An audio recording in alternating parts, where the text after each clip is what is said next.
Jack Razor Morrison never planned on being anybody's savior. At 58, the grizzled Hells Angels rider had spent decades running from his demons, finding solace only in the rumble of his Harley and the bottom of whiskey bottles. When he spotted 3 kids rummaging through garbage behind Murphy's gas station on a freezing October night, every survival instinct told him to keep riding. Instead, he pulled over. The children were filthy, scared, and clearly hadn't eaten in days. 8-year-old Maya clutched her younger brothers protectively, while 10-year-old Tommy tried to look tough despite shivering in a torn jacket. 6-year-old Louis just stared with hollow eyes that had seen too much. "You kids got somewhere to go?" Razor asked, knowing the answer. They didn't, so he did something that surprised even himself. He took them home.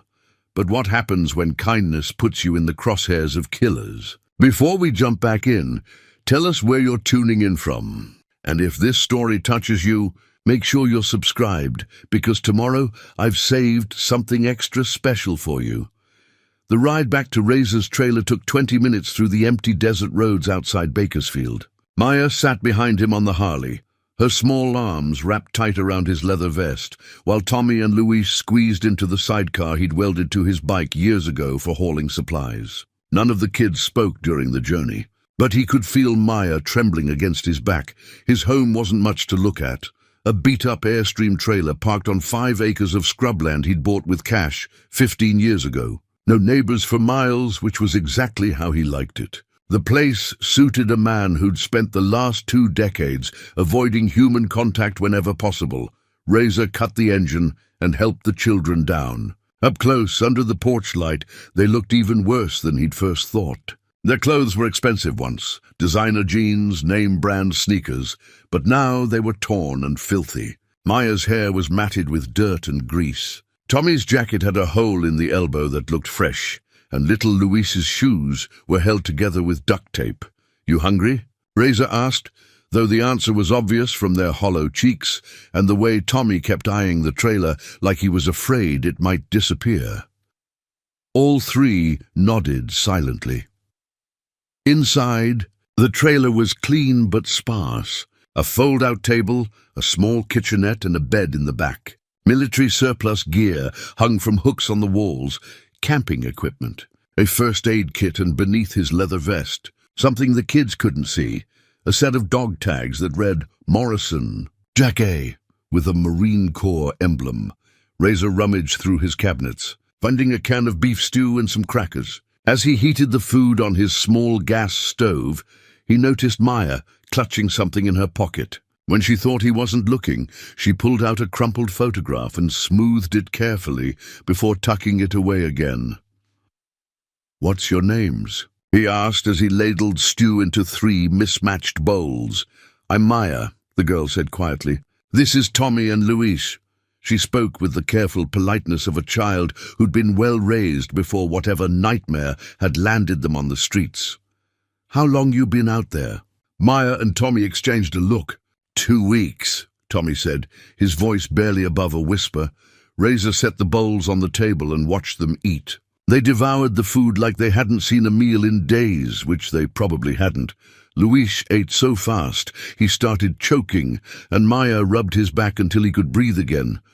"Where's your folks?" The question made Maya's eyes fill with tears. She shook her head and looked down at her bowl. "They're gone," Tommy said fiercely, as if daring Razor to ask for details. Razor had seen enough broken kids in his life to recognize trauma when he saw it. Whatever had happened to their parents, it was recent and violent. The children had that shell-shocked look he remembered from his own face, in mirrors after combat. After they finished eating, Razor gave them clean towels and showed them how to work the tiny shower in his trailer. Maya went first, then Tommy, while Luis fell asleep sitting up at the table.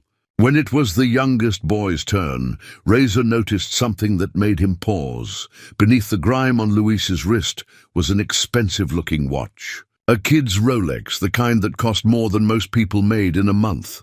That night, Razor gave the kids his bed and slept on the floor with a camping bag. As he lay awake, listening to their exhausted breathing, he wondered what the hell he'd gotten himself into. 3 rich kids don't end up homeless without someone looking for them. And in his experience, when people were looking for kids this hard, it usually wasn't for good reasons. Through the thin trailer walls, he could hear Maya whispering something to her brothers. It sounded like a prayer, but he couldn't make out the words. Whatever these children had been through, they were scared of more than just being hungry and cold.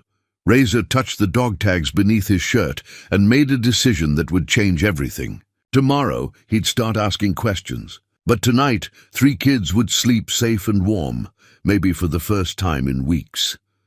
The first sign of trouble came 3 days later at Murphy's gas station. Razor had stopped for coffee and cigarettes while the kids waited in the sidecar. When Murphy himself, a grizzled old-timer who'd been running the station for 30 years, pulled him aside. "Jack, you got a minute?" Murphy's voice carried a tension that put Razor immediately on alert. "What's up, Murph?" "Had some folks come by yesterday asking about kids." 3 of them, they said. 2 boys and a girl." Murphy glanced toward the sidecar, where Maya was quietly entertaining her brothers with a hand game. "Said they were social workers, but they didn't feel right to me." Razor's blood went cold. "What kind of didn't feel right?" "Well, for starters, they were driving a black Escalade with tinted windows. You ever seen a social worker with wheels like that?" Murphy spat tobacco juice into a paper cup. "And the woman, she was asking real specific questions. Not just, have you seen 3 kids, but details. Like she knew exactly who she was looking for. They leave a card or anything?" "Nope, just said they'd be back." Murphy's weathered face creased with concern. "Jack, I don't know what you've gotten yourself into, but those weren't government people. I spent 20 years in the service before I opened this place. I know the difference between official business and something else." Razor bought his cigarettes and drove home with his mind racing. Professional hunters. That's what his instincts told him, and his instincts had kept him alive through 2 tours in Afghanistan and 15 years of outlaw life. Someone with serious resources was looking for Maya, Tommy, and Luis. Back at the trailer, he found Maya helping Tommy with what looked like homework on a piece of cardboard. She'd found an old pencil somewhere and was showing him how to do long division. The sight of it, this little girl trying to maintain some normalcy for her brothers, hit him harder than he expected. "Maya, honey, I need to ask you something." She looked up with those 2 serious eyes that belonged on a much older face. "Yes, sir?" "Before you ended up on the streets, were people looking for you? People who weren't your family?" The pencil slipped from her fingers. Tommy immediately moved closer to his sister. That protective instinct Razor recognized from combat soldiers, watching each other's backs. "I don't know what you mean," Maya said, but her voice shook. "Yes, you do." Razor kept his tone gentle but firm. 3 kids with expensive clothes and watches don't just disappear without someone powerful trying to find them. And now those someones are asking questions around town. Tommy's face went pale. "They found us?" "Not yet. But they're close." Razor pulled a chair over and sat down so he was at their eye level. "I can't help you if I don't know what we're dealing with. Who's looking for you and why?" Maya's hand went to her pocket where she kept that crumpled photograph. After a long moment, she pulled it out and handed it to him. The picture showed the 3 children with a well-dressed couple, their parents obviously, standing in front of what looked like a mansion. Everyone was smiling, dressed for some kind of formal event. "Mom and Dad are dead," Maya whispered. "They died in a car accident 3 weeks ago." Razor studied the photograph. The woman looked like an older version of Maya, elegant and poised. The man had Tommy's stubborn jaw and intelligent eyes. But it was the background that caught his attention. This wasn't just a nice house. It was serious money. "After the funeral, we were supposed to go live with Uncle Richard," Tommy continued, his voice getting stronger. "But the night before we were supposed to move, Maya heard him on the phone." "What did you hear?" Razor asked Maya gently. "He was talking to someone about making sure we never made it to his house." Her voice dropped to barely a whisper. "He said the accident wasn't really an accident, and that we needed to disappear permanently." The pieces clicked into place in Razor's mind. Rich parents, dead in a suspicious accident. An uncle who didn't want the kids reaching safety. Professional hunters tracking them down. This wasn't about custody or family disputes. This was about money. Serious money. And 3 kids who were standing between someone and a fortune. That night Razor couldn't sleep. He sat on his trailer's front steps, smoking and watching the desert darkness while the kids slept inside. Every sound made him reach for the .45 he kept in his shoulder holster, a coyote's howl, the wind rattling the aluminum siding, a truck engine somewhere in the distance. Around dawn, he made a decision that went against every survival instinct he'd developed over 2 decades of dangerous living. He was going to ask for help. The Bakersfield chapter of the Hells Angels met at a converted garage on the rough side of town. Razor pulled up to the clubhouse just after 9 in the morning, leaving the kids safely hidden at his trailer with strict instructions not to answer the door for anyone. Bull Martinez, the chapter president, was a mountain of a man, with arms like tree trunks and a beard that reached his chest. He'd been running the Bakersfield Angels for 15 years, and he had a reputation for being smart, ruthless, and absolutely loyal to his brothers. Razor, Bull nodded as Jack walked into the garage. Heard you got yourself some house guests. News traveled fast in a small town, especially when it involved a Hells Angel who'd lived like a hermit for years, suddenly showing up places with 3 kids in tow.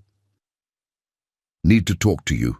Bull, private. Bull gestured toward his office, a cluttered room behind the main garage. The walls were covered with Angels memorabilia, photos of rides and runs, and a framed citation from the Marine Corps thanking the chapter for their annual Toys for Tots drive. What's eating you, brother? Razor laid it out straight. The kids, their dead parents, the uncle who wanted them gone, and the professional hunters who were closing in. He left out the details about money.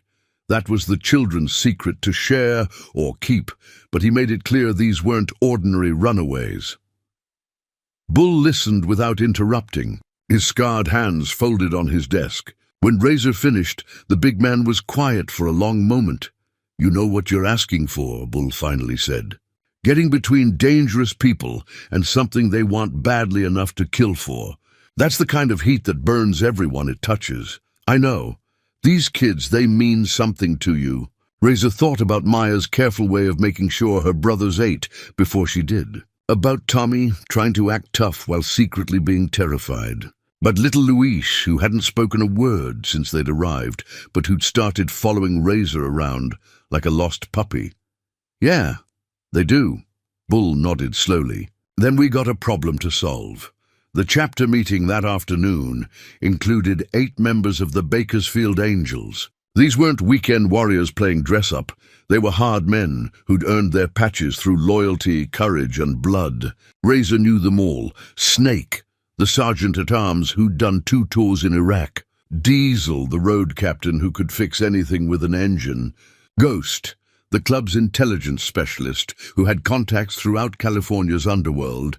Bull explained the situation in broad terms, asking for a vote on whether the chapter would provide protection for Razor and the children. The discussion that followed was heated but brief. Those kids got nobody else, Snake said finally. We don't protect kids. What the hell are we? The vote was unanimous. Ghost volunteered to start making inquiries about professional tracking teams operating in the area. Snake offered to coordinate security patrols around Razor's trailer. Diesel promised to have emergency vehicles ready in case they needed to move fast. One more thing, Bull said, as the meeting broke up. Razor, you're moving the kids to the clubhouse tonight. Your place is too isolated, and if these hunters are as good as you think, they'll find it eventually. Razor started to object. The clubhouse was hardly an environment for children. We've got secure rooms upstairs, Bull continued. Windows are bulletproof, multiple exit routes, and round-the-clock security. Plus, if someone wants to get to those kids, they'll have to go through all of us to do it. That evening, Razor loaded the children's few possessions into his sidecar and prepared to move them to the clubhouse. As they rode through the desert, Maya pressed something into his hand, her school report card from before everything went wrong. It showed straight A's from an expensive private academy, with teacher comments about her intelligence and leadership potential. "I want you to have this," she said quietly. "So you know we're not just street kids. We're worth protecting." Razor folded the report card carefully and put it in his vest pocket, right next to his marine dog tags. For the first time in 20 years, he was part of something bigger than himself again. And for the first time since the kids had stumbled into his life, he felt like they might actually have a fighting chance. The hunters arrived in Bakersfield on a Tuesday morning, driving 3 black SUVs with government plates that Ghost quickly identified as fakes. They set up operations at the Comfort Inn on Highway 99, checking in under names that didn't match their credit cards. Razor watched them from across the parking lot through binoculars, studying their movements with the tactical eye of a man who'd once hunted Taliban commanders through the mountains of Afghanistan.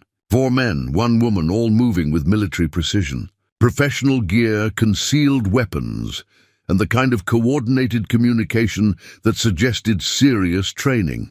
"They're not local muscle," he reported to Bull over his encrypted radio. "These are Tier 1 operators, military contractors, maybe ex-special forces."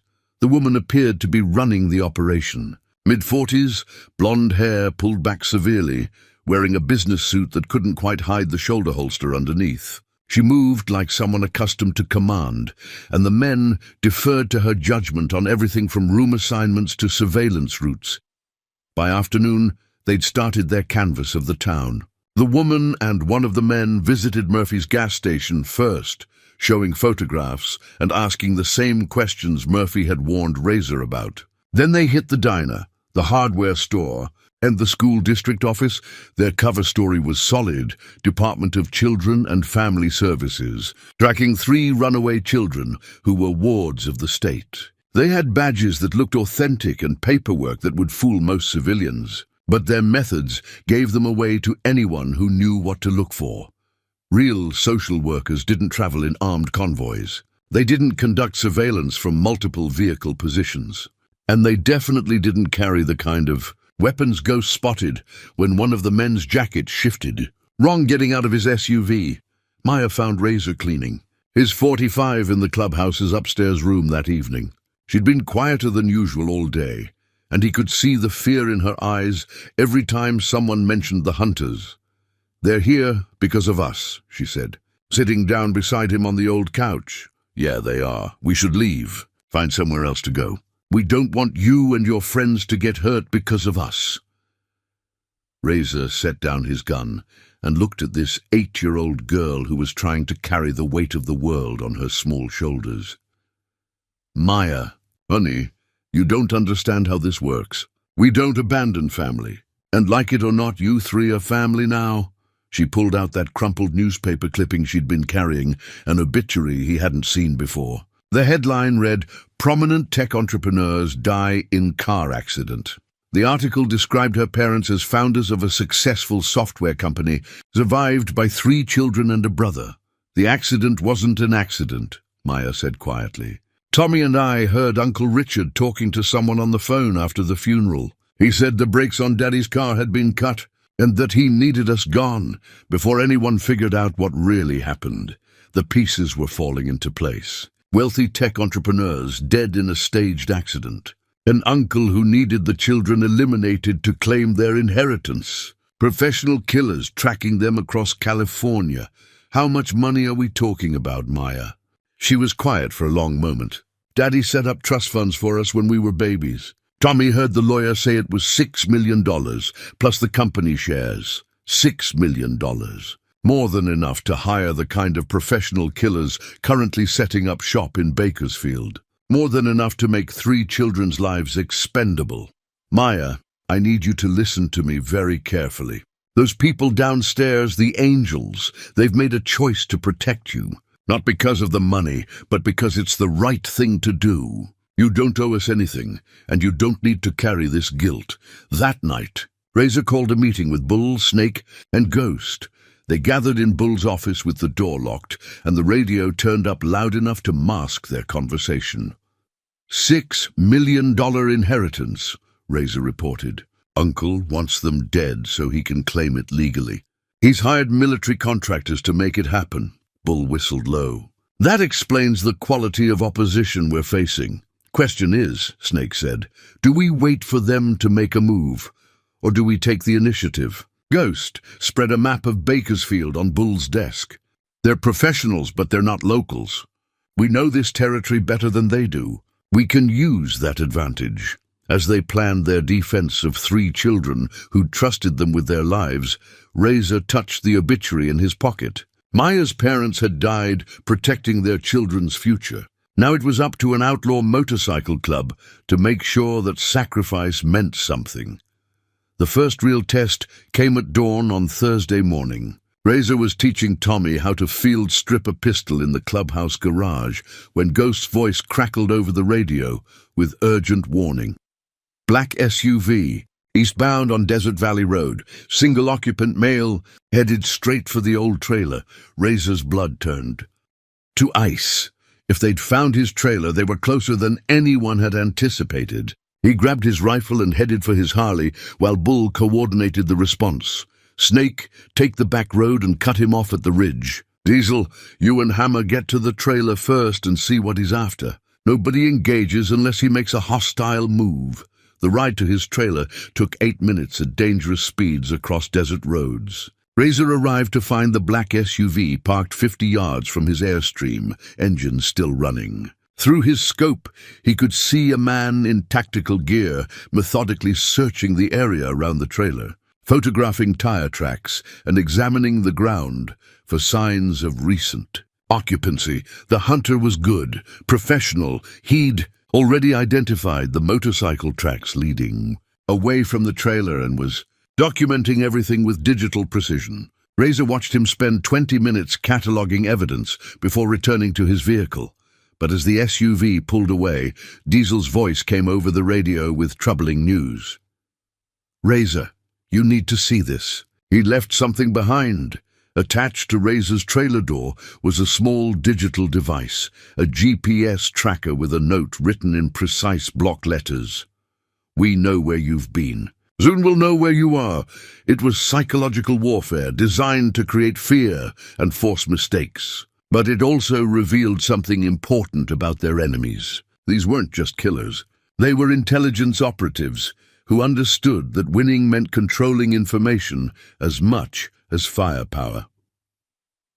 Back at the clubhouse, Razor found Maya in the kitchen helping Rosie, Bull's old lady, prepare lunch for the club.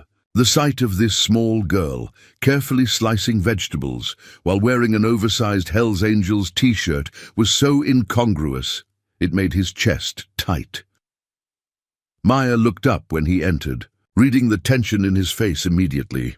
They found your house. Yeah, they did. I'm sorry. Her voice was barely a whisper. This is all our fault.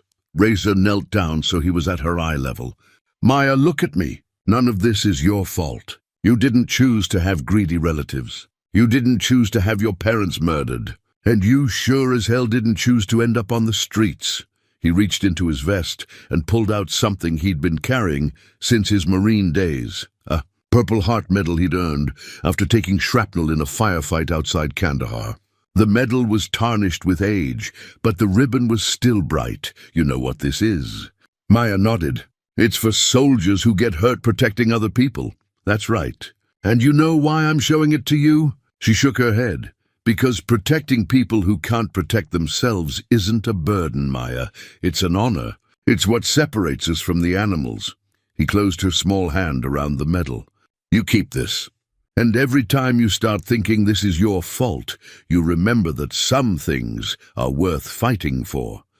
That afternoon brought an unexpected development. Tommy approached Razor with something clutched in his hand, a small digital recorder he'd been hiding since they arrived at the clubhouse. I recorded Uncle Richard, Tommy said quietly. The night we ran away, Maya was crying and I couldn't sleep, so I went to get some water. I heard him on the phone in his study. Razor took the recorder with hands that weren't quite steady. What's on here, Tommy? Everything.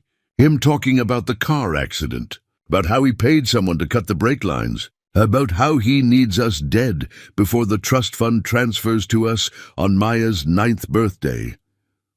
The recording was 43 minutes of damning evidence. Uncle Richard's voice, clear and unmistakable, discussing murder with clinical detachment. He talked about insurance policies, inheritance law, and the specific methods he'd used to eliminate his brother and sister-in-law. "When's Maya's 9th birthday?" Razor asked. "Next month," Tommy said. "October 15th, 3 weeks." They had 3 weeks before Maya's birthday triggered automatic inheritance transfers that would make their uncle's motive irrelevant. 3 weeks before professional killers would either complete their mission or face the possibility of exposure when legal proceedings began. That evening, Razor called his first family meeting. Maya, Tommy, and Luis gathered around the clubhouse's kitchen table while he explained what they were really up against. The children listened with the serious attention of people who understood their lives depended on making smart choices. "We've got evidence now," Razor told them. "Proof of what your uncle did. But that also makes us more dangerous to him. He's going to escalate." "What does that mean?" Maya asked. "It means the people hunting you are going to stop being careful. They're going to make their move soon." Luis spoke for the first time since arriving at the clubhouse. His voice was small and scared but determined. "Will you keep us safe, Uncle Jack?" The name hit Razor like a physical blow. Uncle Jack, not Razor, not Mr. Morrison, Uncle Jack, in 4 words. This little boy had given him something he'd never expected to have again, a family worth dying for. The truth came out on Friday night during what should have been a quiet family dinner. Maya had been picking at her food, clearly wrestling with something, when she finally set down her fork and looked directly at Razor. "I need to tell you everything," she said. "The whole truth." Bull leaned back in his chair, recognizing the gravity in the little girl's voice. The other angels, who'd been eating at nearby tables, quietly moved closer, understanding that whatever Maya was about to reveal would affect all of them. Maya reached into her pocket and pulled out a thick folder of documents she'd been hiding since their arrival. Legal papers, bank statements, and inheritance documents that told a story far more complex than anyone had imagined. "Mommy and Daddy didn't just have a software company," Maya began, her voice steady despite the tears in her eyes. "They invented something called encryption protocols that protect government computers. The company was worth $50 million when they died." Razor felt the air leave his lungs. $50 million, not $6 million. $50 million. The trust funds Tommy heard about were just part of it, Maya continued, spreading the documents on the table. "We inherit everything on my 9th birthday. The company, the patents, the bank accounts. All of it," Snake whistled low. "Jesus Christ, kid. That's not inheritance money. That's start-your-own-country money?" Maya nodded miserably. "Uncle Richard has been running the company since Daddy died, but it's only temporary. When I turn 9, legal control transfers to us through the trust. He loses everything." Bull studied the legal documents with the careful attention of a man who'd learned to read contracts during years of negotiating with law enforcement. "Says here your uncle gets nothing if you kids are alive on your birthday. But if something happens to all 3 of you, he inherits as next of kin. That's why he had Mommy and Daddy killed," Tommy said, his voice hard with anger beyond his years. "And that's why he hired those people to find us." The magnitude of what they were facing hit everyone at the table simultaneously. This wasn't about protecting 3 orphaned children from a greedy relative. This was about standing between professional killers and one of the largest private fortunes in California. Ghost looked up from the patent documents he'd been examining. "These encryption protocols they developed, this is military-grade stuff. No wonder your uncle wants control of the company. He's not just after inheritance money. He's after technology worth hundreds of millions in government contracts." Razor stared at Maya's small face, understanding now why she'd been so reluctant to share details about their family. She'd been carrying the weight of knowledge that could get everyone around her killed. "Maya, honey, why didn't you tell us this before?" "Because I was scared you'd make us leave," she whispered. "Nobody wants to die for $50 million that belongs to someone else. I thought if you knew how much money was involved, you'd realize we weren't worth the risk." The honesty of her fear broke something inside Razor's chest. This 8-year-old girl had been calculating survival odds and trying to minimize the danger to people who'd shown her kindness. She'd been protecting them by withholding information that could have saved their lives. Bull stood up slowly, his massive frame casting shadows across the table. For a moment, nobody spoke. Then the chapter president did something that surprised everyone. He knelt down beside Maya's chair and took her small hand in his scarred fingers. "Little girl, let me explain something about the Hells Angels. We don't measure a person's worth by how much money they have. We measure it by their loyalty, their courage, and their character." He gestured around the room at the assembled bikers. "Every man in this room has seen you take care of your brothers. We've watched you worry about our safety more than your own. That makes you family, and family is worth any risk." The room erupted in agreement. Voices calling out "damn right" and "family first" and "nobody touches our kids." Maya started crying then, but they were tears of relief rather than fear. For the first time since her parents' death, she wasn't carrying the burden alone. That night, as Razor tucked the children into their beds in the secure upstairs room, Luis grabbed his hand. "Uncle Jack, are we really safe now?" Razor looked at this little boy who'd called him family, at Tommy who was trying so hard to be brave, at Maya who'd been protecting everyone around her while carrying impossible secrets. "Yeah, Luis, you're safe. I promise." It was a promise that would define everything that came next. Because somewhere across town, professional killers were planning their final assault on 3 children worth $50 million dead. Saturday morning brought preparation for war. Razor sat in Bull's office making phone calls to people he hadn't spoken to in 15 years. Marine buddies who'd moved on to private security, intelligence work, and other dangerous occupations that valued the skills they'd learned in foreign wars. The first call went to Carlos Rivera, a former Force Recon Marine who now ran a security consulting firm in Los Angeles. Carlos listened to Razor's situation without interrupting, then made a promise that reminded Razor why Marines never truly left the Brotherhood. "I'll be there by tonight with 2 of my best people. No charge, Jack. Semper Fi." The second call reached Janet Wong, a former military intelligence officer who specialized in counter-surveillance and electronic warfare. She agreed to provide technical support remotely, helping them monitor enemy communications and coordinate defensive measures.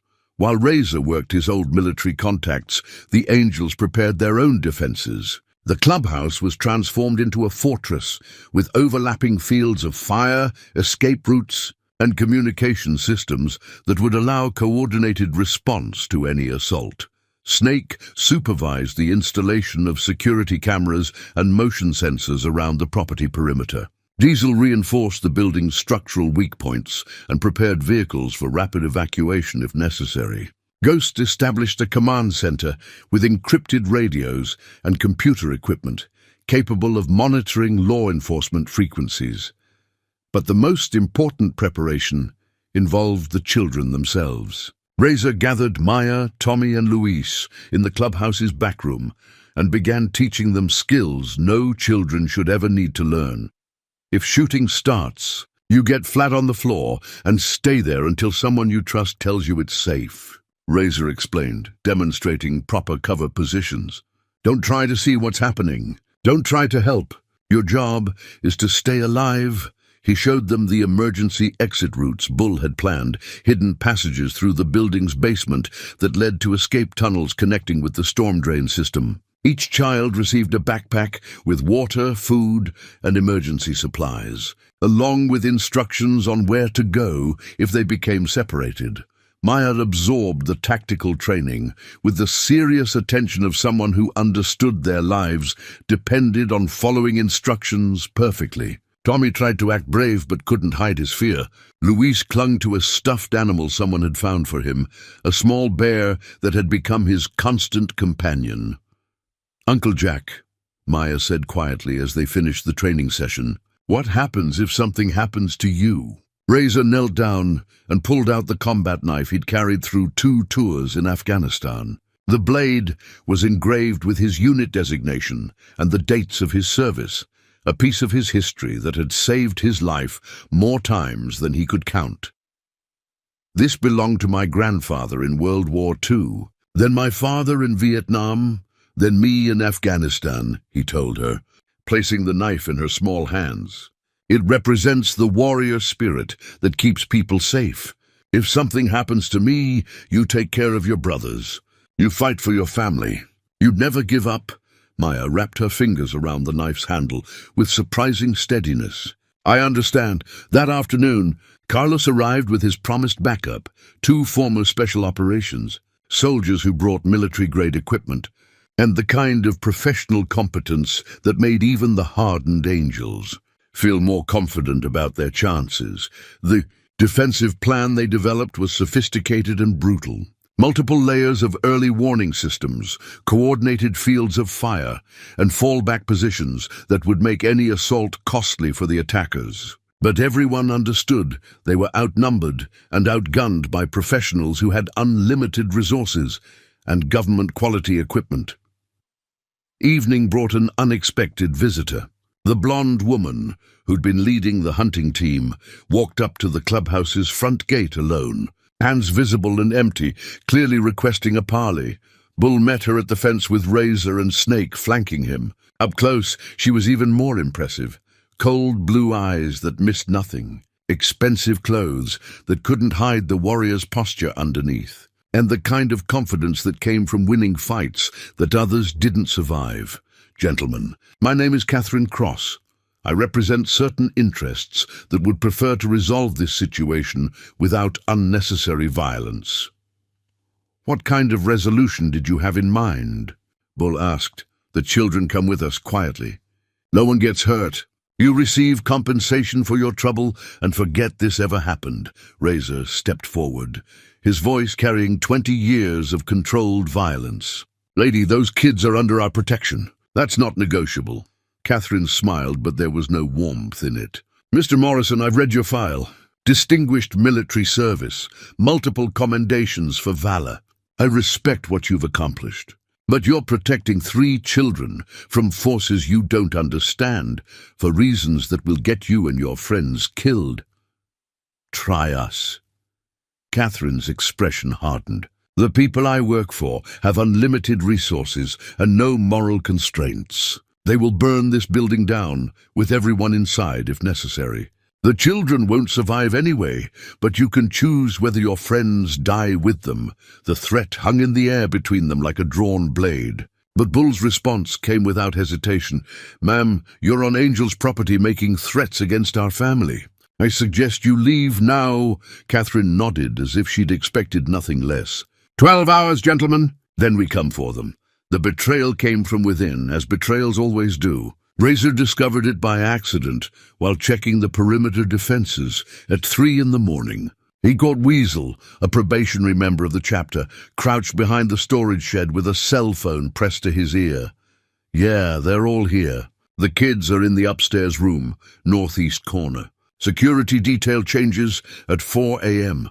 Razor's blood turned to ice as he listened to Weasel providing detailed intelligence about their defensive positions to someone on the other end of the call.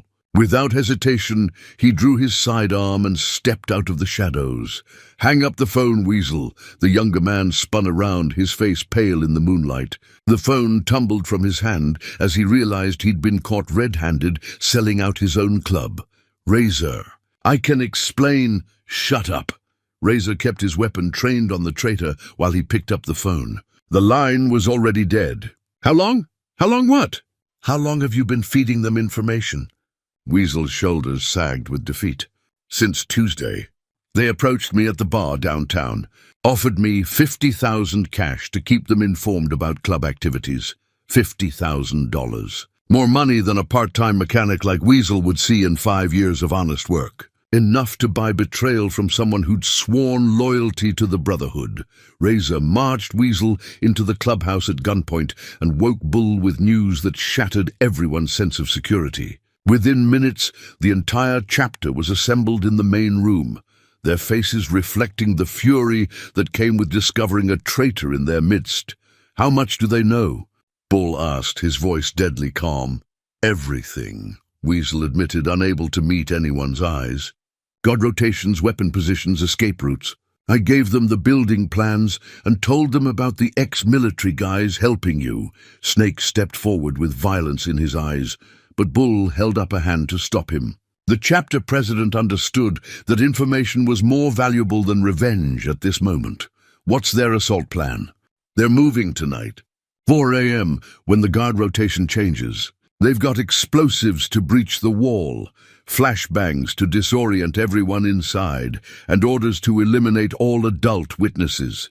The timeline had collapsed. Catherine Cross had lied about the 12-hour deadline, using the negotiation as cover while her team prepared for immediate assault. In 90 minutes, professional killers would storm the clubhouse with overwhelming firepower and tactical surprise. Razor felt rage building in his chest like a physical pressure. These children had trusted him to keep them safe, and he'd failed before the real fight even began. Maya, Tommy, and Luis were sleeping upstairs, believing they were protected by people who couldn't even protect themselves from infiltration. "There's something else," Weasel continued miserably. "They have someone inside the sheriff's department. After they kill everyone here, they're going to claim it was a drug raid that went bad. Official story will be that the Angels were holding kidnapped children and opened fire on federal agents. The scope of the conspiracy was breathtaking. Not just professional killers, but official cover-up reaching into local law enforcement. Uncle Richard had bought enough official protection to ensure that no investigation would follow the clubhouse massacre. Bull made rapid decisions with the calm efficiency of a man who'd survived decades of violent confrontations. "Ghost, start the evacuation protocol. Get the kids out through the tunnel system. Carlos, your people take overwatch positions in the hills. Snake, rig the building for demolition charges." "What about him?" Carlos asked, nodding toward Weasel.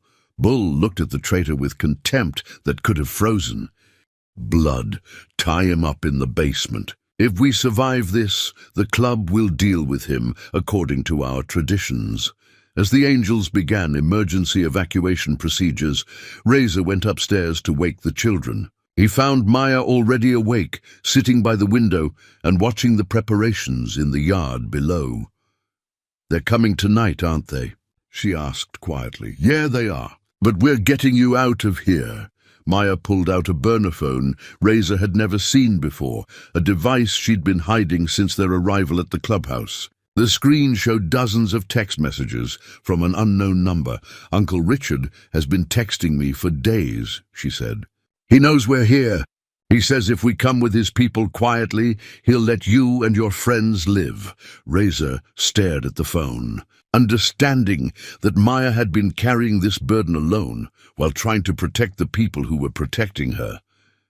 "Maya, you can't trust anything he says." "I know." She deleted the messages and handed him the phone. "But Uncle Jack, what if people die because of us? What if good people get hurt protecting kids who might not even survive anyway?" Razor took her small face in his hands and looked into eyes that were far too serious for someone her age.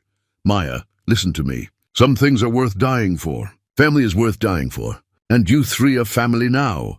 The real enemy revealed himself with a phone call that came just as Razor was leading the children through the emergency tunnels beneath the clubhouse. Maya's phone buzzed with an incoming call from Uncle Richard, and against every tactical instinct he possessed, Razor answered it.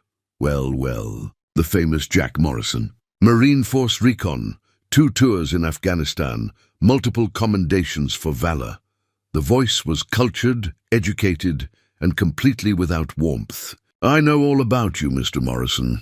Richard Blackwood, I presume. Dr. Richard Blackwood, actually. PhD in computer science from MIT, CEO of Blackwood Technologies, and soon to be the permanent guardian of my dear departed brother's children." Razor kept the children moving through the tunnel while he talked, using hand signals to guide them toward the storm drain exit that would take them to safety. But something in Blackwood's tone made him realize their situation was even worse than he'd imagined. "You made one critical mistake. Mr. Morrison, you assumed this was about money. $50 million seems like a pretty good motive for murder. Blackwood's laugh was cold and precise. The inheritance is irrelevant. What matters are the encryption protocols my brother developed for the Defense Department. Military-grade cybersecurity systems that protect everything from nuclear launch codes to satellite communications.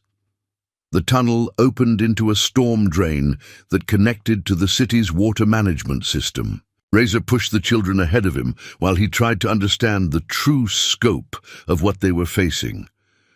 Those protocols are worth billions in government contracts, Blackwood continued. But more importantly, they're the foundation for a new kind of warfare. Cyber attacks that can cripple entire nations without firing a single shot. Maya stumbled in the darkness ahead of him, and Razor caught her before she fell. The little girl was exhausting herself, trying to keep up with adult-length strides through unfamiliar terrain. Here's what you don't understand. Mr. Morrison, I didn't hire Catherine Cross and her team to kill my niece and nephews. I hired them to capture the children alive. Razor's blood went cold. What?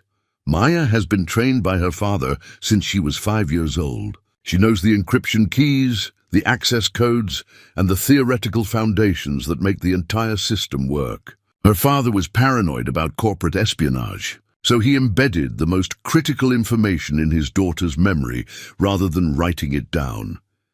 The storm drain exit came into view, a grated opening that led to a concrete channel behind an abandoned warehouse. Carlos and his team were supposed to meet them there with vehicles for the final evacuation. Tommy and Luis are insurance, Blackwood continued conversationally, leverage to ensure Maya's cooperation. She'll do anything to protect her little brothers, including providing me with information that will make Blackwood Technologies the most powerful cybersecurity firm in the world. Razor reached the grate and found it locked from the outside. No sign of Carlos or the extraction team.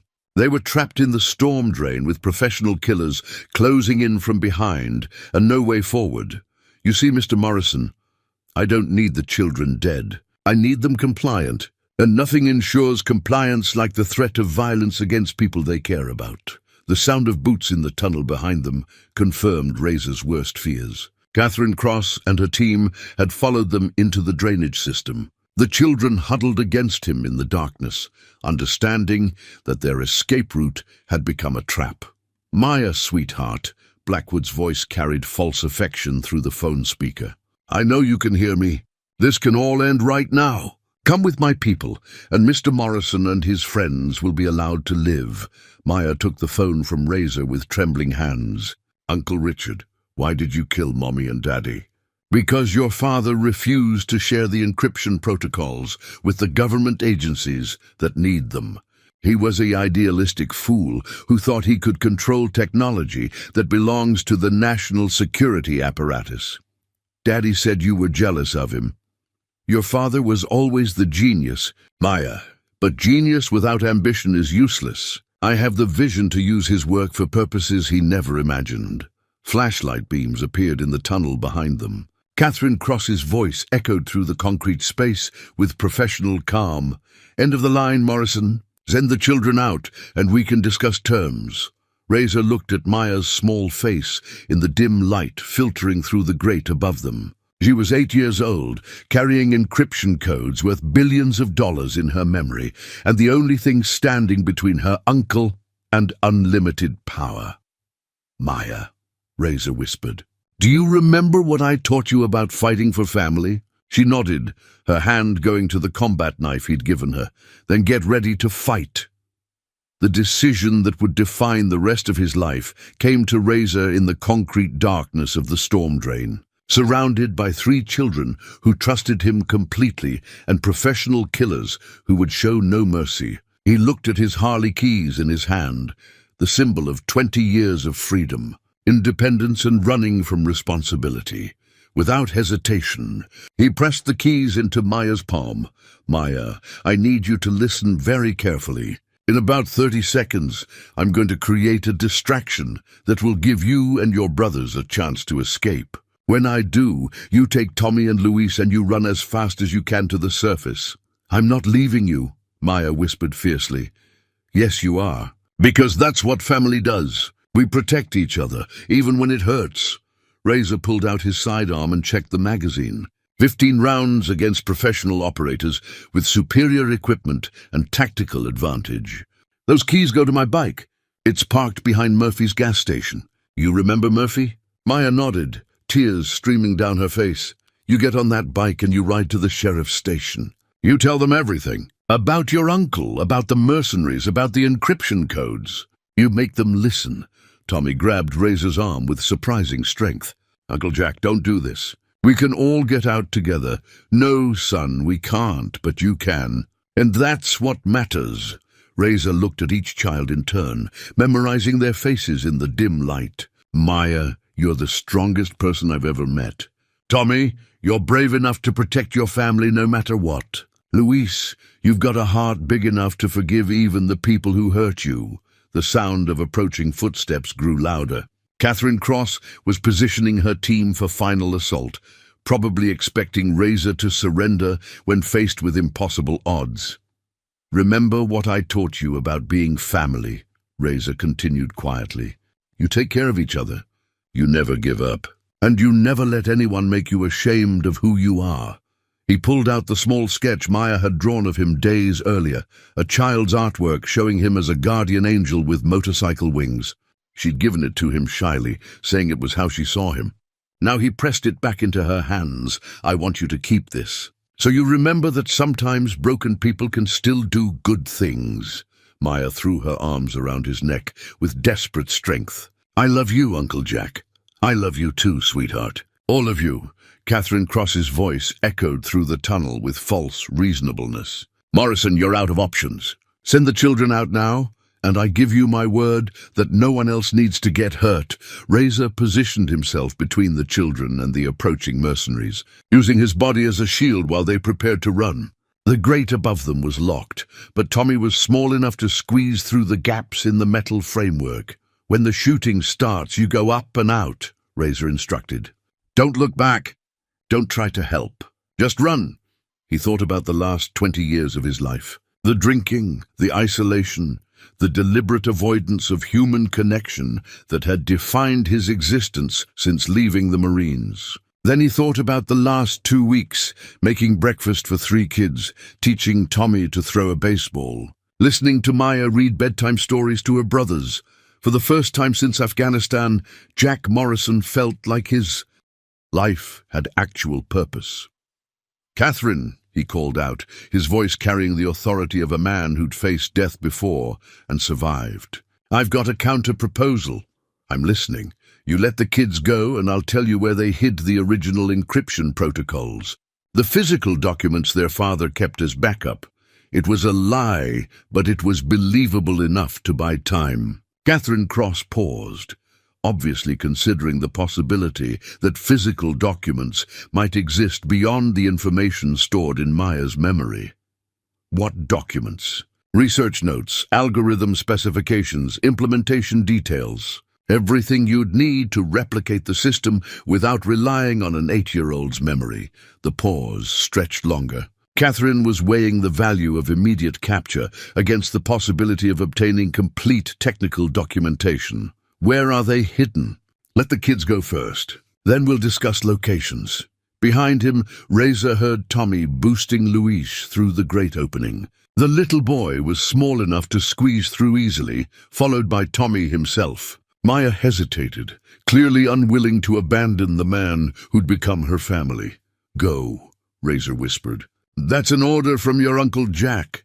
Maya kissed his cheek quickly, then scrambled through the great opening just as Catherine Cross lost patience with negotiations and ordered her team to advance. The last thing Razor saw before the shooting started was 3 children disappearing into the California night, carrying his Harley keys and the hope that sometimes courage was enough to beat impossible odds. Maya's drawing lay crumpled in the storm drain beside.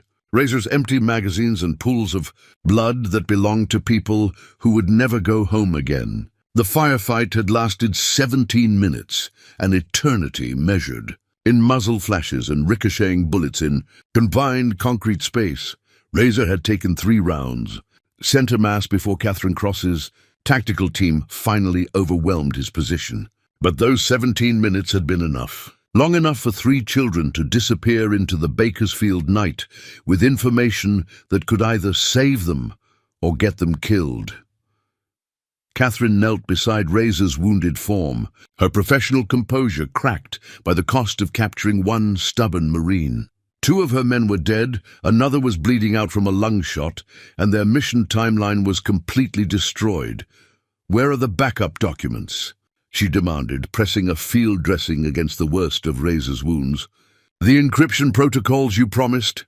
Razor's response came through gritted teeth and blood-flecked lips. "Go to hell. Those children won't survive 12 hours on their own. Help us find them, and we can guarantee their safety. Lady, those kids are tougher than you think. And they've got something you'll never understand." "What's that?" "Family!" Catherine's radio crackled with urgent communications from her command post. The Hells Angels had abandoned their clubhouse before the assault, taking their wounded and disappearing into the network of safe houses and allied contacts that had protected outlaws for decades. Local law enforcement was mobilizing, despite official orders, to stay clear of the operation. And somewhere in Bakersfield, 3 children carrying $50 million in inheritance money and billions in cybersecurity secrets were running for their lives. "Dr. Blackwood wants to speak with you," Catherine said, pulling out a satellite phone. Richard Blackwood's voice carried across the connection with cold fury. "Mr. Morrison, you've caused considerable inconvenience for a relatively simple operation. Should have minded your own business, Doc.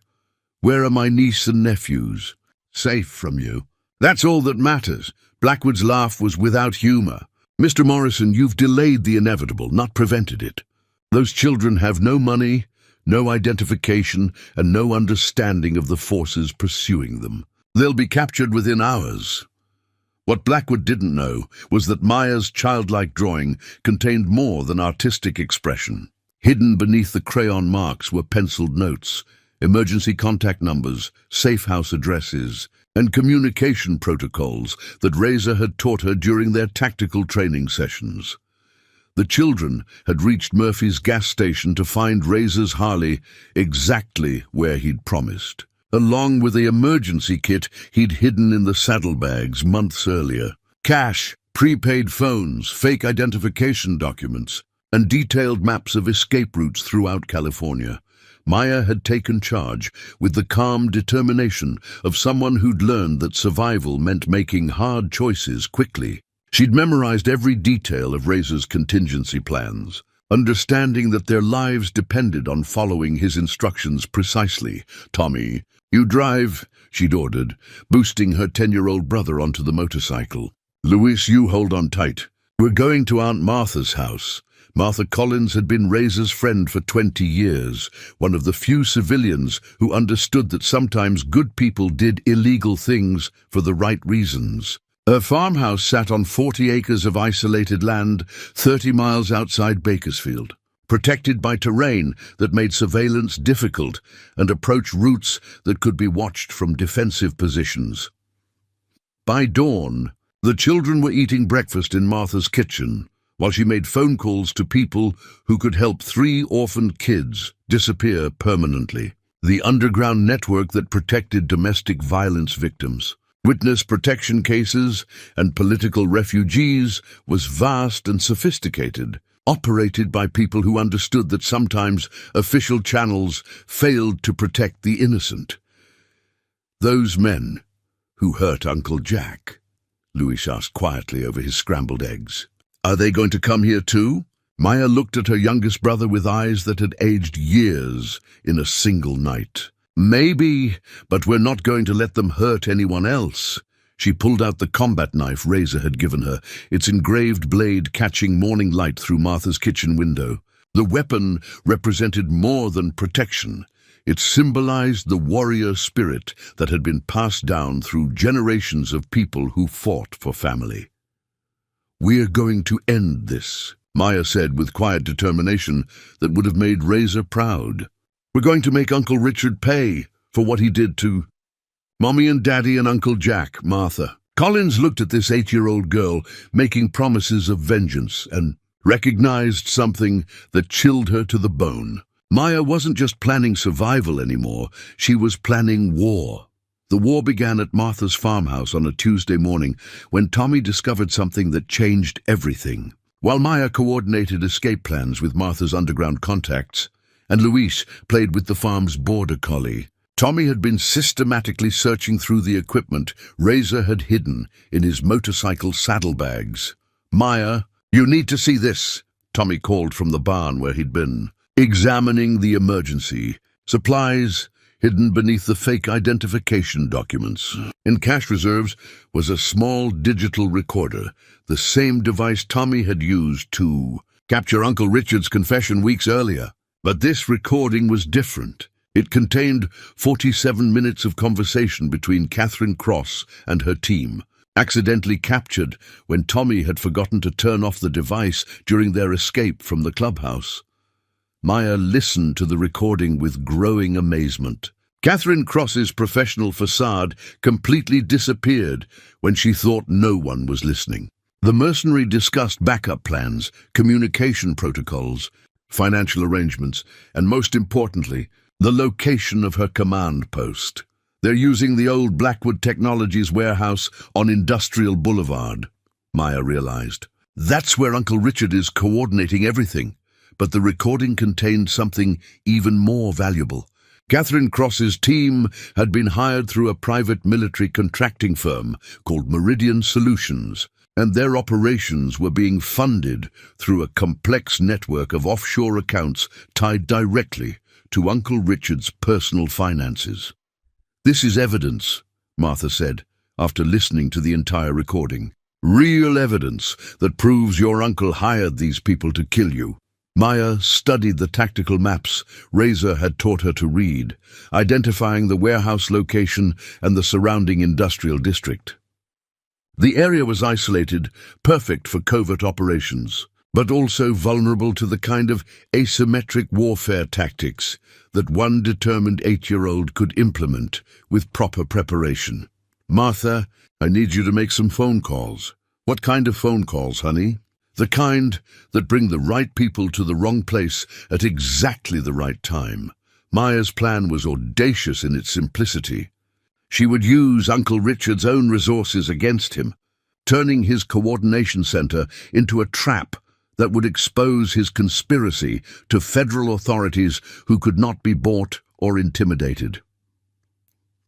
The first call went to the FBI's Los Angeles field office, where Maya identified herself as a kidnapping victim with information about government cybersecurity breaches. The second call reached the Defense Department's Inspector General, reporting suspected theft of classified encryption protocols. The third call contacted the California Attorney General's office with evidence of interstate murder conspiracies. Each agency received detailed information about the Blackwood Technologies warehouse, along with recordings that proved federal crimes were being committed by people with access to classified government systems. "They'll all arrive at the same time," Maya explained to Tommy and Luis. "Uncle Richard won't be able to bribe or threaten all of them simultaneously, but Maya's most important call went to Bull Martinez at the Hells Angels clubhouse. The chapter president listened to her plan, with growing respect for the tactical intelligence this little girl had developed under pressure. "You sure about this, little sister? Once this goes down, there's no taking it back. Uncle Jack taught me that some things are worth fighting for," Maya replied. "Bembley is worth fighting for." Tommy had been working on his own contribution to the plan, using the computer skills their father had taught him. He'd been systematically hacking into Uncle Richard's business networks, downloading financial records, email communications, and corporate documents that proved the conspiracy extended far beyond simple inheritance disputes. "Maya, look at this." Tommy showed her bank transfer records on Martha's laptop computer. "Uncle Richard has been stealing from the company for months. He's moved almost $20 million into private accounts. The embezzlement evidence provided additional motivation for federal investigators, proving that Uncle Richard's crimes included corporate fraud, tax evasion, and misappropriation of government contract funds." Luis contributed to the plan in his own way, using the stuffed bear Uncle Jack had given him to hide the small digital recorder. The toy's innocent appearance would allow him to capture conversations that adults would never suspect were being monitored. "Are we really going to stop the bad men?" Luis asked his sister, as they prepared for what might be their final confrontation with the forces that had destroyed their family. Maya checked the combat knife Uncle Jack had given her, its engraved blade representing the warrior spirit that protected family at any cost. "Yes, Luis, we're going to stop them. For Mommy and Daddy, for Uncle Jack, for everyone who tried to keep us safe. The plan would either end Uncle Richard's conspiracy permanently or get all 3 children killed." But Maya had learned something important from watching Razor make impossible choices under pressure. Sometimes courage was more important than odds. Sometimes family was worth any risk. And sometimes an 8-year-old girl with the right training could accomplish what professional soldiers could not. The confrontation came at the Blackwood Technologies warehouse exactly as Maya had planned. But Uncle Richard's desperation made him more dangerous than anyone had anticipated. When federal agents surrounded the building at precisely 3 o'clock in the afternoon, Richard Blackwood made a decision that revealed the true depths of his corruption. He activated a contingency plan that no one had expected. "Maya, my dear niece," his voice echoed through the warehouse's public address system as FBI agents established perimeter positions around the building. "I know you're listening. You've been very clever, but not quite clever enough." Maya crouched behind shipping containers in the warehouse loading dock, exactly where Bull Martinez had positioned her according to the tactical plan they'd developed. Tommy and Luis were safely hidden with Martha in a defensive position 2 blocks away, protected by angels who understood that family came before everything else. "You see, Maya, I've spent the last 6 months preparing for exactly this scenario. Federal investigations, asset seizures, criminal prosecutions. I've planned for all of it." Through the warehouse skylights, Maya could see FBI snipers taking positions on surrounding buildings. SWAT teams prepared for building entry. Media helicopters circled overhead, broadcasting live coverage of what was being described as a major cybersecurity investigation. "The encryption protocols your father developed aren't just worth billions in government contracts," Uncle Richard continued, his voice carrying the confidence of someone who believed he'd already won. "They're the foundation for a new kind of warfare, and several foreign governments have made very generous offers for that technology." Maya's blood went cold as she understood what Uncle Richard was really threatening. He wasn't just planning to steal the family inheritance. He was planning to sell military secrets to America's enemies. But here's what you don't understand, Maya. Those federal agents surrounding this building think they're rescuing kidnapped children and preventing corporate fraud. They don't know they're actually preventing the largest intelligence breach in American history. Catherine Cross's voice joined the conversation through the same public address system. "Maya, this can still end peacefully. Come out with your hands visible, and we can discuss terms that protect everyone's interests." Maya activated the small radio Bull had given her, broadcasting on a frequency that would reach both the Hells Angels and the FBI tactical teams simultaneously. "This is Maya Blackwood. I'm 8 years old, and my uncle killed my parents because he wanted to steal $50 million and sell government secrets to foreign countries. I have recordings that prove everything." The radio transmission created immediate chaos in the FBI command structure. Negotiators who'd been treating this as a corporate crime investigation suddenly realized they were dealing with potential treason and child endangerment. "Maya, sweetheart," Uncle Richard's voice carried false affection that couldn't hide his growing desperation. "You're making this much more complicated than it needs to be. Why don't you come up to the office level so we can have a family conversation?"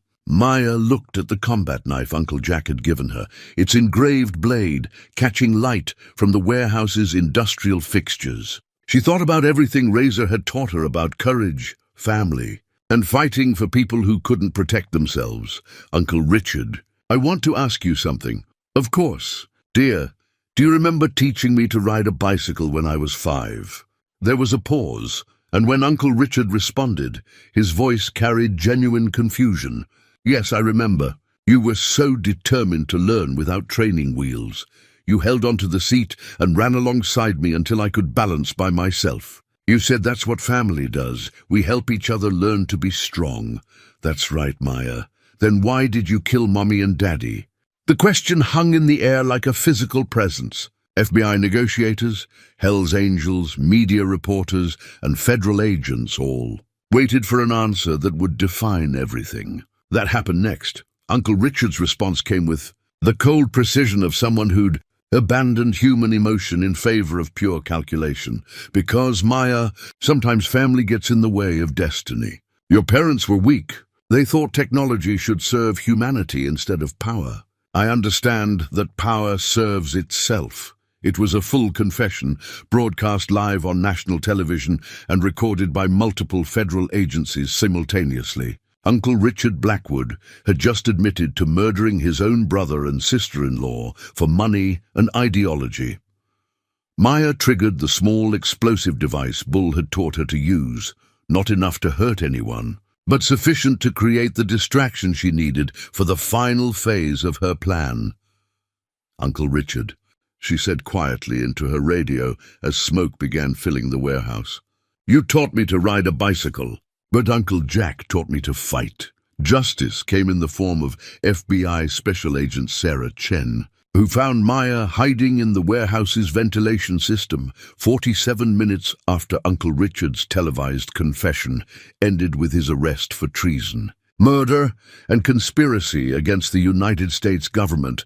Agent Chen was small, Asian American, and spoke with the kind of gentle authority that made traumatized children feel safe. She helped Maya down from the air ducts and wrapped her in an emergency blanket while federal agents secured the crime scene around them.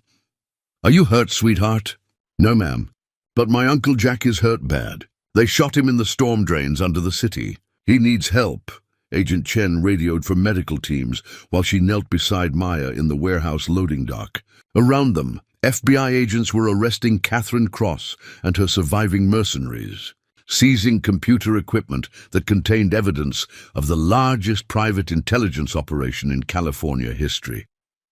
Maya, I need you to tell me everything that happened, from the beginning.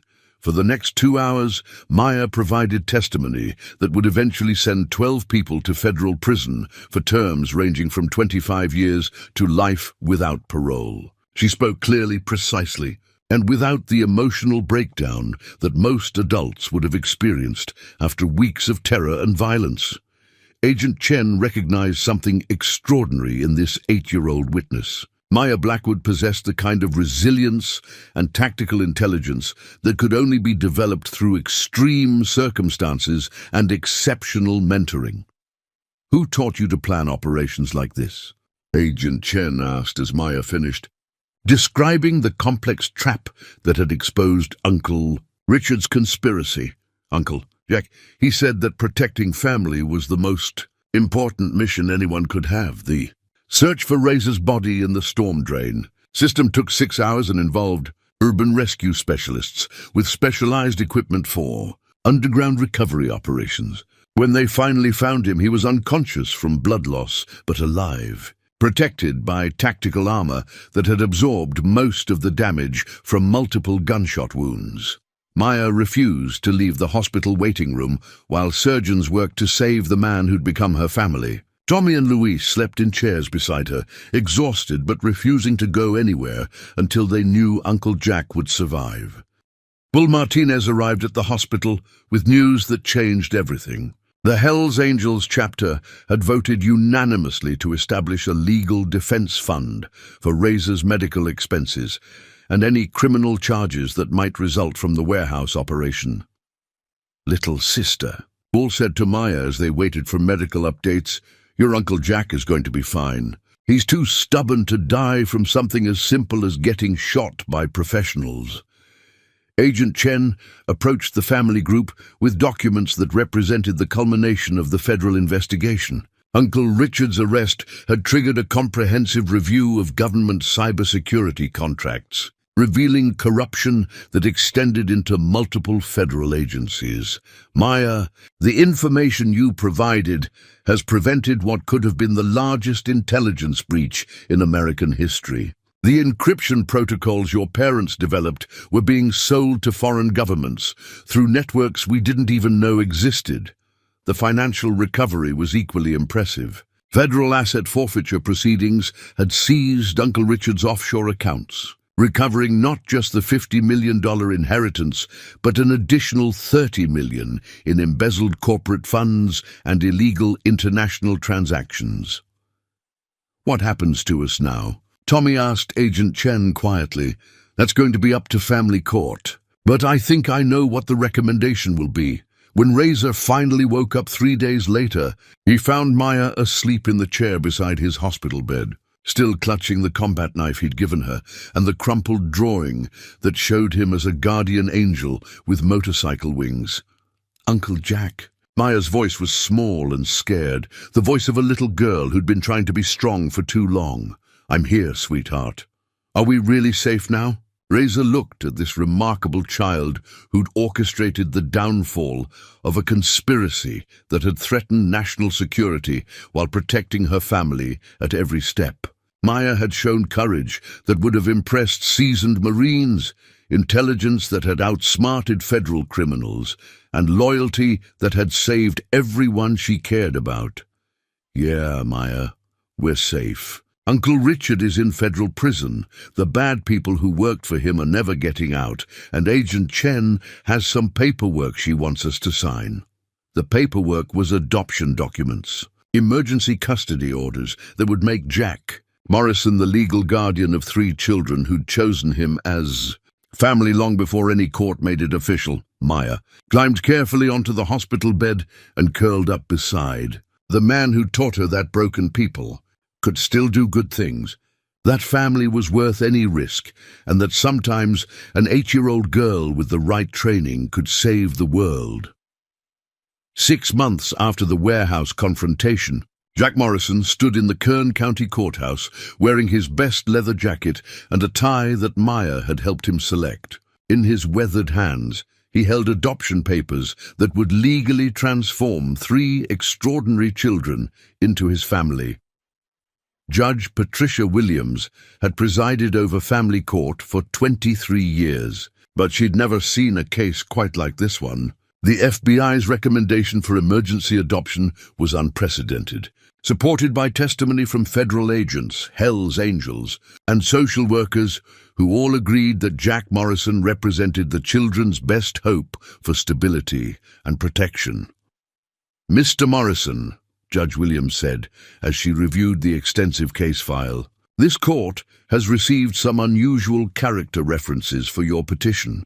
The character references included letters from Bull Martinez describing Razor's loyalty and dedication to family values, from Agent Chen detailing his heroic protection of federal witnesses, and from Martha Collins testifying to his transformation from isolated veteran to devoted father figure." Maya sat in the front row of the courtroom, wearing a new dress that Rosie had bought her for the occasion. Tommy fidgeted in his fur suit, while Luis clutched the stuffed bear that had helped them survive their worst moments. All 3 children watched the proceedings, with the serious attention of people who understood that their futures were being decided. "The state's investigation confirms that you've provided exceptional care for these children under extraordinary circumstances," Judge Williams continued. "Maya's academic testing shows she's performing 2 grade levels above her age group. Tommy has joined the local Little League team and maintained perfect school attendance. Luis has begun speaking regularly and shows no signs of the trauma-related disorders that were initially diagnosed. The financial arrangements were equally remarkable. The recovered inheritance funds had been placed in federal trust accounts that would support the children's education and future needs while providing Jack with resources to create a stable home environment. Federal prosecutors had also arranged for Jack to receive a substantial reward from the Department of Justice for preventing the intelligence breach that Uncle Richard had planned. The money wasn't enough to make them wealthy, but it was sufficient to buy a real house with bedrooms for each child and space for the kind of family life they deserved. Mr. Morrison, do you understand the responsibilities you're accepting by adopting these children? Jack looked at Maya, Tommy, and Luis, 3 kids who'd survived horrors that would have broken most adults, who'd shown courage that had impressed federal agents, and who'd chosen him as family when they could have chosen anyone in the world. Yes, Your Honor, I understand completely. And children, do you want Mr. Morrison to be your legal father?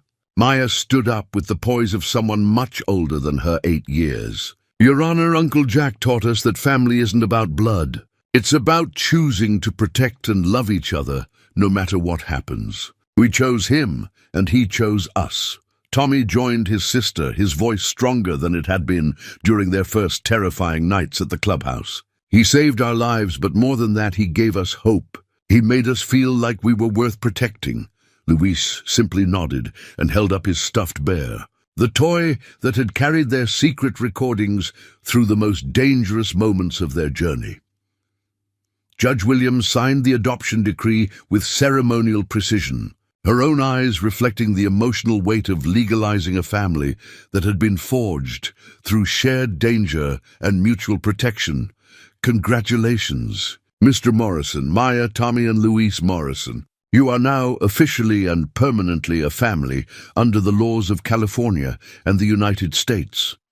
The celebration afterward took place at the Hells Angels clubhouse, which had been transformed into something resembling a traditional family party. Rosie had organized decorations, Bull had arranged for a cake, and the entire chapter had contributed to creating an environment where 3 children could celebrate their new legal status surrounded by the extended family that had protected. Agent Chen attended the party, bringing gifts and a letter from the director of the FBI expressing the government's gratitude for the children's courage and Jack's service to national security. She also brought news about the ongoing prosecutions resulting from their investigation. Uncle Richard will never see freedom again, she told Maya privately. The foreign intelligence connections were even more extensive than we initially realized. Your testimony helped us prevent what could have been catastrophic damage to American cybersecurity. As the party wound down, Jack found himself standing outside the clubhouse with his new family, watching the California sunset paint the desert landscape in shades of gold and red. The adoption papers in his pocket felt heavier than any military decoration he'd ever earned, representing responsibilities and rewards he'd never imagined possible. Maya slipped her hand into his, a gesture that had become natural over months of building trust and affection. "Dad," she said quietly, testing the word that would define their relationship for the rest of their lives. "Yeah, sweetheart. Thank you for choosing us." Jack Morrison looked at his family, his actual, legal, permanent family, and understood that sometimes the best things in life came from the worst circumstances, and that broken people really could create something beautiful together. 1 year after the adoption, the Morrison family lived in a modest 3-bedroom house on the outskirts of Bakersfield, where former Marine Jack Morrison had learned to navigate the complexities of parent-teacher conferences, soccer practice schedules, and bedtime story rotations. The house itself was nothing spectacular, a ranch-style home with a large backyard where Tommy could practice baseball and Maya could conduct the science experiments that had become her latest passion. But it represented something that none of them had believed possible during those terrifying weeks when survival seemed impossible. Maya, now 9 years old, had skipped 2 grade levels and was already taking high school mathematics courses through an accelerated program. Her teacher, Mrs. Rodriguez, regularly called Jack to discuss Maya's exceptional abilities and her mature approach to learning that reflected experiences far beyond her chronological age. "Maya shows remarkable leadership skills," Mrs. Rodriguez explained during their most recent conference. "She tutors younger students, mediates playground conflicts, and demonstrates the kind of emotional intelligence we typically see in much older children. What Mrs. Rodriguez didn't know was that Maya spent her free time studying cybersecurity textbooks and encryption theory, carrying forward her father's legacy while developing her own understanding of the technology that had cost her family so much. Tommy had transformed from a scared 10-year-old into the star pitcher of his little league team, the Bakersfield Wildcats. Jack attended every game, often accompanied by Bull Martinez and other angels who become unofficial uncles to the Morrison children. "Strike three," the umpire called as Tommy delivered a fastball that left the opposing batter shaking his head in amazement. Jack cheered from the stands, his voice joining those of other parents who'd accepted this former outlaw biker as a legitimate member of their community. The transformation hadn't been easy. Some parents had initially objected to a Hells Angel participating in youth sports, but Tommy's talent and Jack's obvious dedication to fatherhood had gradually won over most skeptics. Luis, now 7, had become the family's emotional center, the child whose capacity for forgiveness and joy reminded everyone that healing was possible even after terrible trauma. He'd started taking piano lessons, showing a natural musical ability that filled their house with melodies that chased away the echoes of darker times. "Dad, listen to this," Luis called from the living room piano, playing a piece he'd composed himself, a simple melody that somehow captured the feeling of safety and home. Jack listened from the kitchen while preparing dinner, a domestic skill he'd developed through necessity and perfected through practice. The sound of Luis's music, Maya's voice as she helped Tommy with homework, and the ordinary chaos of family life created a symphony that was better than any silence he'd ever known. The family photo on the mantelpiece showed 4 people who'd chosen each other despite circumstances that should have driven them apart. Jack in his best shirt, Maya with her arm around Tommy, Luis holding his stuffed bear, all of them smiling with the kind of genuine happiness that couldn't be faked or forced. But the most meaningful artifact in their home was a display case that Jack had built to honor their journey together. It contained Maya's original crumpled photograph of her parents, Tommy's digital recorder that had captured Uncle Richard's confession, Luis's stuffed bear that had carried them through their darkest moments, and Jack's Purple Heart medal that Maya had returned to him on Father's Day.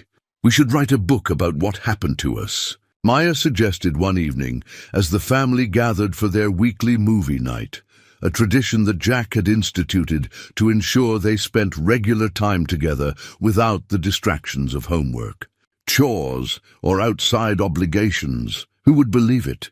Tommy asked, settling onto the couch with a bowl of popcorn.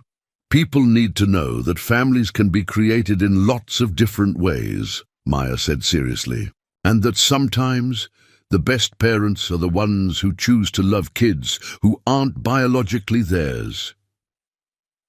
Jack looked at his children, brilliant Maya, who could have been anything but chose to honor her parents, memory through service to others, brave Tommy, who was learning to trust the world again, and gentle Luis, whose heart was big enough to love everyone around him and felt a satisfaction deeper than any military commendation or Hells Angels brotherhood had ever provided. The inheritance money sat in trust accounts, growing steadily and ensuring that all 3 children would have opportunities their biological parents had dreamed of providing.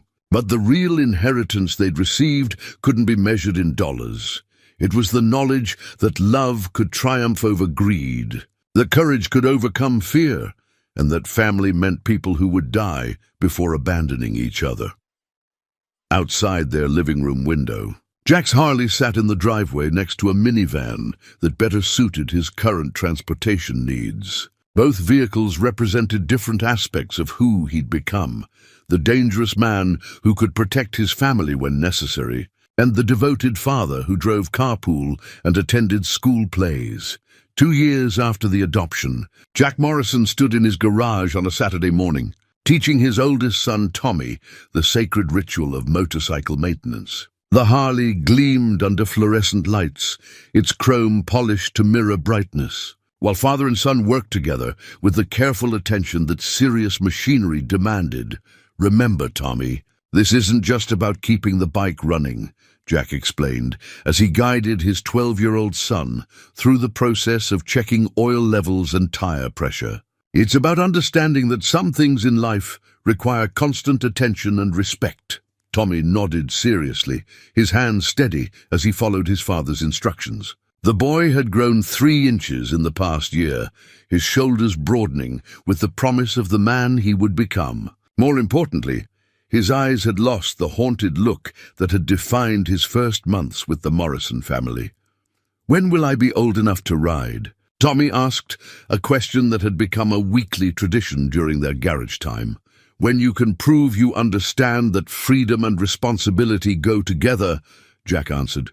The same response he'd given every week for the past year. "Probably when you're 16, if your grades stay good and you keep making smart choices." The garage walls were decorated with photos that told the story of their family's evolution. Maya, at her 8th grade graduation, having skipped 2 more grades and planning to attend MIT's summer program for exceptional students. Luis performing in his first piano recital, wearing a tuxedo that made him look like a miniature concert artist. Tommy accepting the MVP trophy for his little league team, surrounded by teammates who considered him one of the best pitchers in regional youth baseball. Maya appeared in the garage doorway, carrying a letter that had arrived in the morning mail. At 11 years old, she moved with the confidence of someone who'd learned to navigate both childhood and adult responsibilities with equal skill. "Dad, this is from the scholarship committee," she said, holding out an official envelope from the Department of Justice. "They want to interview me for the program that helps children of federal witnesses attend college." Jack wiped his hands on a shop rag before taking the letter. The federal government had established a special scholarship fund for Maya, Tommy, and Luis, recognizing their contribution to national security and ensuring that their education would never be limited by financial constraints. "You nervous about the interview?" Jack asked his daughter. "Not really. Agent Chen has been helping me prepare, and besides, I've already been interviewed by scarier people than college administrators." It was a casual reference to experiences that would have traumatized most adults, delivered with the matter-of-fact tone of someone who'd learned to process extraordinary events as part of normal life. Maya had developed remarkable resilience, but she'd also retained the ability to be surprised by small joys and to find wonder in ordinary experiences. Luis burst into the garage with his characteristic enthusiasm, clutching a handmade Father's Day card that was still damp with glue and glitter. At 9 years old, he'd become the family's emotional barometer, his moods reflecting the overall health of their household relationships. "Dad, look what I made for you." Luis thrust the card into Jack's hands, practically vibrating with excitement. "Mrs. Patterson helped me write it, but I did all the decorations myself." The card's cover showed a drawing of a motorcycle with wings, clearly inspired by Maya's original artwork from their first weeks together.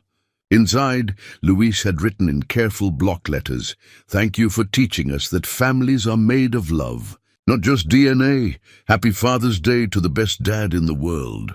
Jack felt his throat tighten as he read the words, remembering the silent, traumatized little boy who'd been afraid to speak when they first met. Now Luis filled their house with laughter, music, and the kind of unconditional affection that healed old wounds without even trying. "This is beautiful." "Luis, thank you. There's more," Luis announced proudly. "I'm going to play a special song for you at dinner tonight. I composed it myself, and it's called My Family." As evening approached, the Morrison family gathered around their dining room table for their weekly family meeting, a tradition that Jack had instituted to ensure open communication and shared decision-making about everything from vacation plans to household rules. "Okay, family," Jack said as they finished dessert. "What's on the agenda this week?" Maya consulted her notebook with the efficiency of someone who'd inherited her father's organizational skills. College planning for me, baseball camp applications for Tommy, and music competition entry for Louise. And summer plans for all of us, Tommy added. Are we really going to take that cross-country motorcycle trip you promised? Jack looked around the table at his children, his actual, legal, permanent family, and felt the kind of contentment that he'd never imagined possible during his years of isolation and self-destruction. His new leather vest hung on a hook by the front door, modified with patches that read Dad instead of his old road name. It represented the transformation from dangerous loner to devoted father, from someone who avoided responsibility to someone who embraced it completely. The Morrison family had been forged through shared danger and mutual protection, but they'd grown into something beautiful through daily choices to love, support, and sacrifice for each other. And every morning, when Jack woke up to the sounds of his children getting ready for school, he remembered that sometimes the best things in life came from the worst circumstances, and that broken people really could create something perfect together.